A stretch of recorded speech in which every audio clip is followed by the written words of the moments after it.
आज का जो टॉपिक है वो है लालच। लालच करना बुरी बात है, ये सबको पता है, लेकिन लालच करके अपना सब कुछ गवा देना यह सबसे बुरी बात है। हमने देखा है कि हर व्यक्ति के अंदर किसी ना किसी चीज़ को पाने की लालच होती है।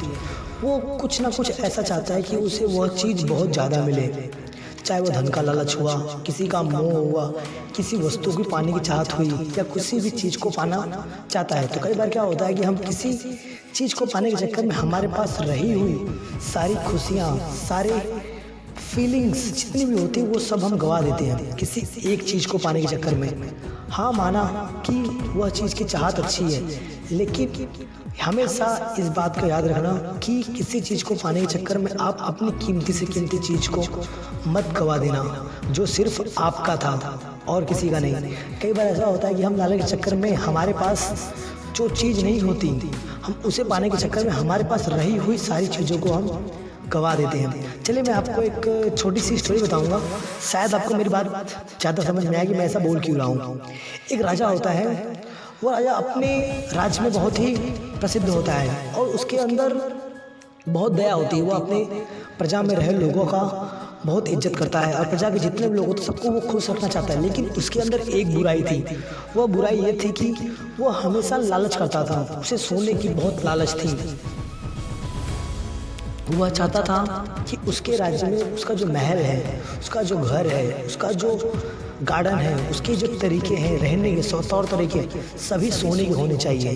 उसके अंदर की लालसा यह थी, वो हमेशा चाहता था कि उसकी हर चीज़ सोने की हो, ताकि वह दूर दूर के शहरों में भी प्रसिद्ध हो, लोग उसे देखें, उसे जाने कि भाई एक राजा है जो काफ़ी अमीर है, उसकी हर चीज़ सोने की बनी हुई है।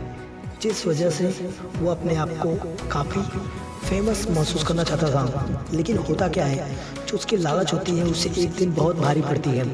वो अपनी प्रजा में बैठा होता है और सोचता रहता है कि मैं अपनी इस प्रजा को सोने की प्रजा कैसे बनाऊं। तो एक दिन उसकी प्रजा में एक बाबा आते हैं। जो बाबा होते काफ़ी बुद्धिमान होते हैं, वो जो बाबा होते हैं, और बाबा कहते हैं कि हमें आपकी प्रजा बहुत अच्छी लगी, आपको जो मांगना है मांग सकते हो।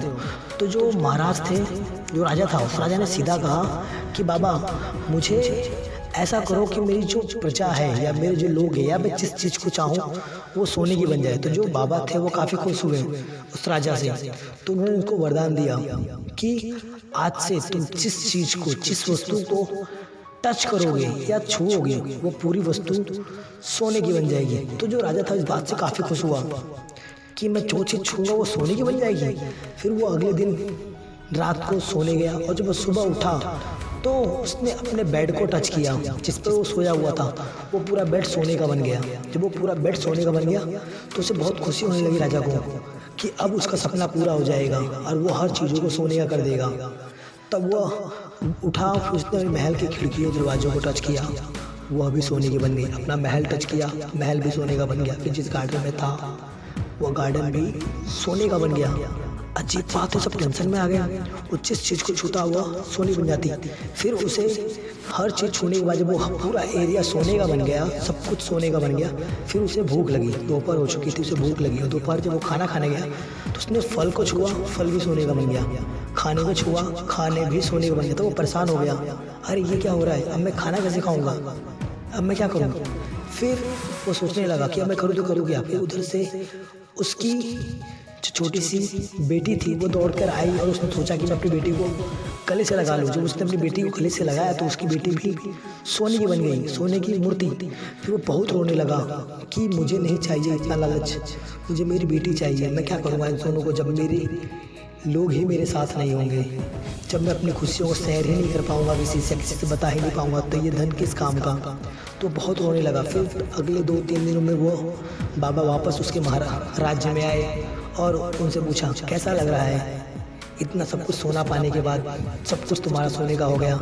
तो उस राजा ने अपनी प्रथा बताई कि मैं इससे बिल्कुल भी खुश नहीं हूँ, मैं बहुत रुष्ट हूँ, बहुत ही नाराज़ हूँ अपनी उदासी से। मैं चाहता हूँ कि आप मुझे फिर से जैसा था मैं वैसा बना दूँ, ताकि मैं अपनी प्रजा को खुशहाल देख सकूँ। सोने की नहीं होगी तो भी चलेगा, लेकिन हमारी प्रजा में खुशहाली तो होगी, लोग हमारी बातों को सुन तो सकेंगे, समझ तो सकेंगे, खुशहाल तो रहेंगे। तो उस बाबा ने अपनी दी हुई प्रतिज्ञा वापस ले ली और सब कुछ नॉर्मल हो गया। तो ऐसे ही हमारी लाइफ भी है। हम कई बार लालच में क्या हो जाता है हमें कि हम अपनी सारी खुशियाँ छोड़कर दूसरों में खुशी ढूंढने लगते हैं, दूसरों के अंदर अपनी खुशियाँ ढूंढने लगते हैं, जिस वजह से हम हमेशा उदास रहते हैं और अपनी लाइफ में कभी भी खुश नहीं रह पाते। इसलिए हमेशा जो चीज़ आपके पास है उसी में खुश रहना सीखो। लालच हमेशा बुरी चीज़ है और उसको पाने के लिए यदि आपने कुछ खो दिया तो आप सबसे बुरे हो। इसलिए लालच करना बुरी बात है। यदि आपको मेरी बात अच्छी लगी हो तो लाइक कमेंट जरूर करें।